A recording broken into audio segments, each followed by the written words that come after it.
Welcome back to Allison Customs Project Car TV. I'm Jeff Allison, and thank you for watching.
Well, I don't even know if you guys can see it, but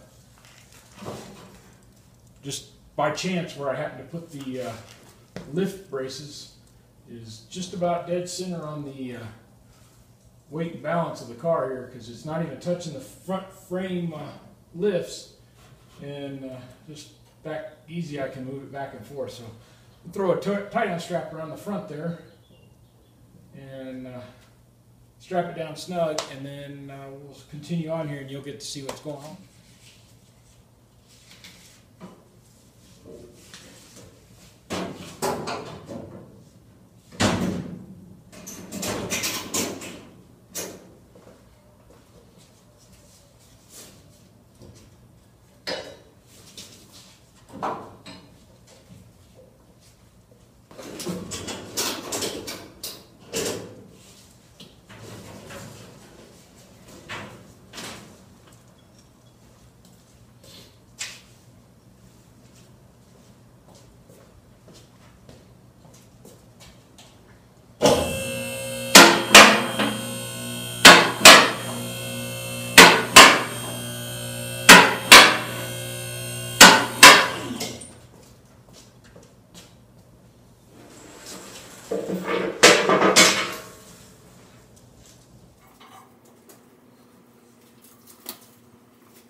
Okay, so for those of you who haven't already guessed from all that silent time, today is the day that we first try and line up the Chevelle Body with the Art Morrison Frame. It will come back off, I don't know, 2 dozen more times. But it's about time we figure out what things fit, what don't. And that way, as I move on through here, I've got a lot of cleaning up to do on the floor pan and other stuff. But as I move through here, I can start tweaking all those items to fit the frame, or the frame, if need be, to fit the car. So we're going to go ahead and set this on here. I got some body mounts over here and see how things fit.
So what I've got now is the front of the car is sitting on the front jack pads for the lift.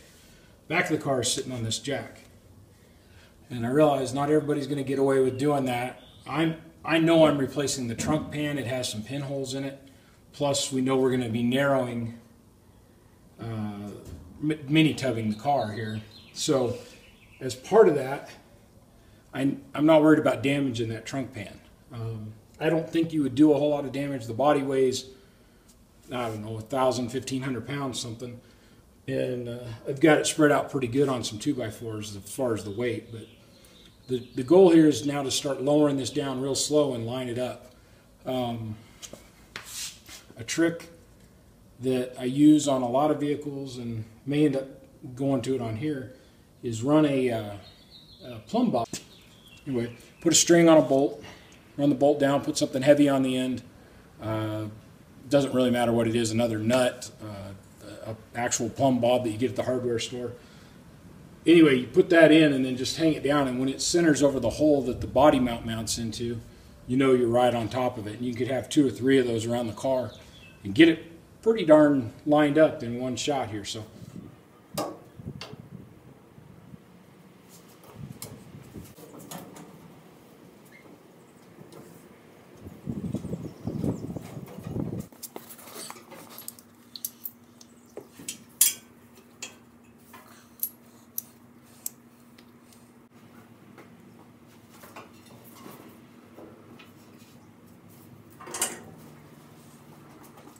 Okay, so the front here is pretty close to ride height. The back, you can tell it's sitting down a little bit. It's actually only sitting on an inch and a piece of 2x4, so it's really only showing like 1.5 inches above, completely bottomed out. So it's got probably 2+ inches yet that it'll come up, but there it is. It all fits. I actually sat on there very easily. Took a lot less work than I've had them before, and looks good. Very happy with the fit.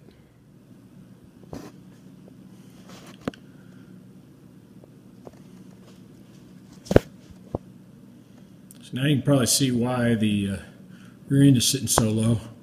There's just a 2x4 up there between the frame and the axle. And that's the same on both sides. The other thing that didn't help is I only have the other thing that doesn't really help is I only have 3 of the same sized donut spares, so I've got to go get another one the right size, just so they'll all be the same height. That'll help me work on it. It also makes it easier to roll. And I need to add either a bar up here that imitates a shock, or go ahead and put the shocks on and let those fill in the area. But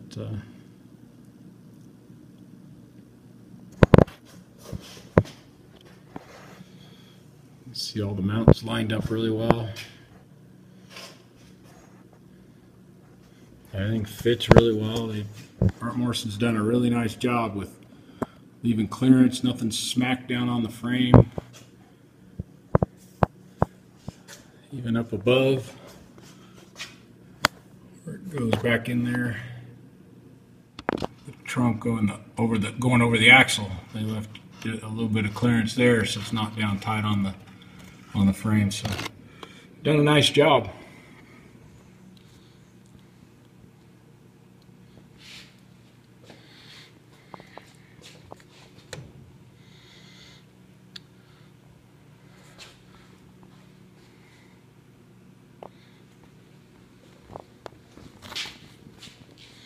There you can see some of the rust holes that I was talking about. So I wasn't worried about damaging this because it's so bad already, so rough already. So one of the next things to work on is right up here at the top of the frame where it goes over the axle.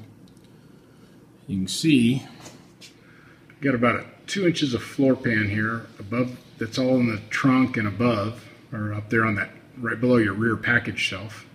It comes all the way down. By the time you get over here next to this body mount, you've got almost 3 inches that this inner fender way up here, it's all the way up to 4 inches. This inner fender is basically encroaching in the space that we could have a rear tire. So the goal is to go back and take that 2 inches out and then make this wall pretty close to straight all the way down till it passes the frame back here. So it'll come all the way down, and we'll keep it tight up against the frame all the way to the back. Same up here in the front. We'll extend this over and get the fender well way over here. What that'll do is right now there's 13 inches inside this wheel well, almost exactly. When we're done, we're going to be looking at about 15 inches, and that's without rolling the fender well or the fender lip up here at all. If we rolled that in, we could pick up another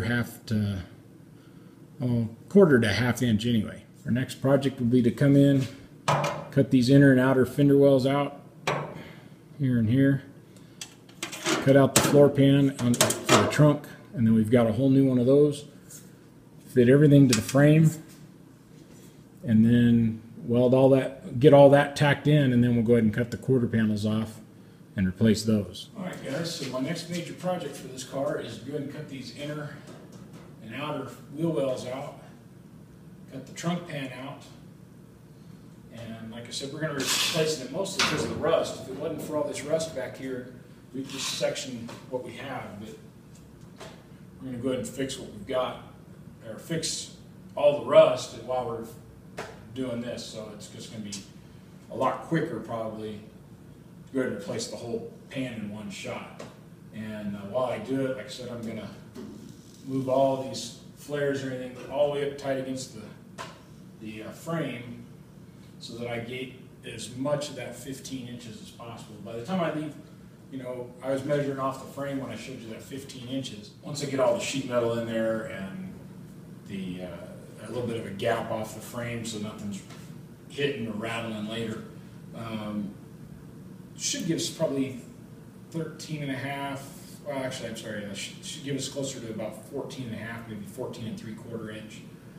But at 14 and a half, you're real safe to be running a 13 and a half inch wide tire. And like I said, that's without even rolling this lip. And I'll certainly do some work on it because I want a sharp edge where once you get a good flex that you're into that edge.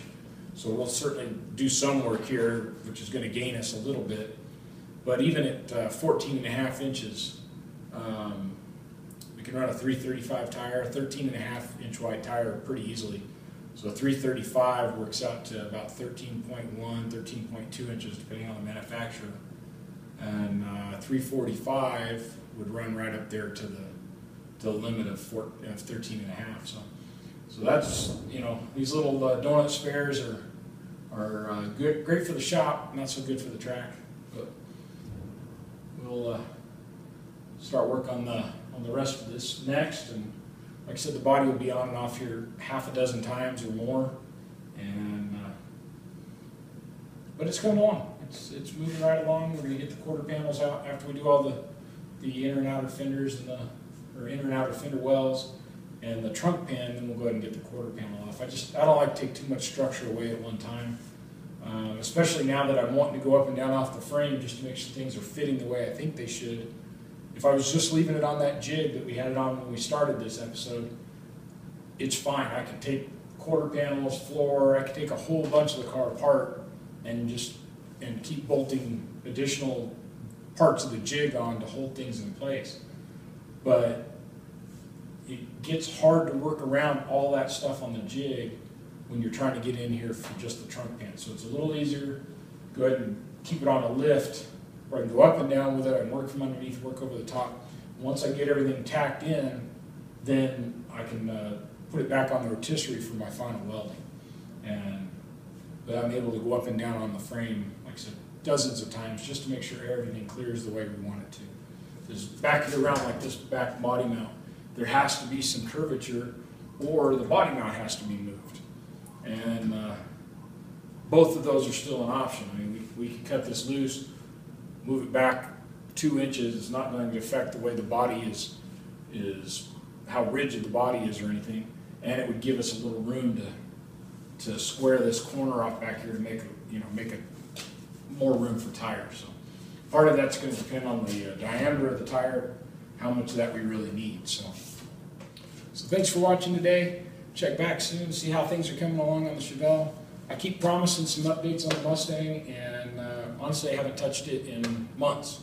So those are coming though. I've ordered a bunch of parts, so you'll get to see some of the upcoming stuff on that here pretty soon as I start into that. The parts should be getting here in the next week or two, and we'll get that project going again and just keep working forward on the Chevelle. So keep checking back. Thanks for watching Allison Customs Project Car TV. Like us on Facebook and check us out at AllisonCustomsOnline.com.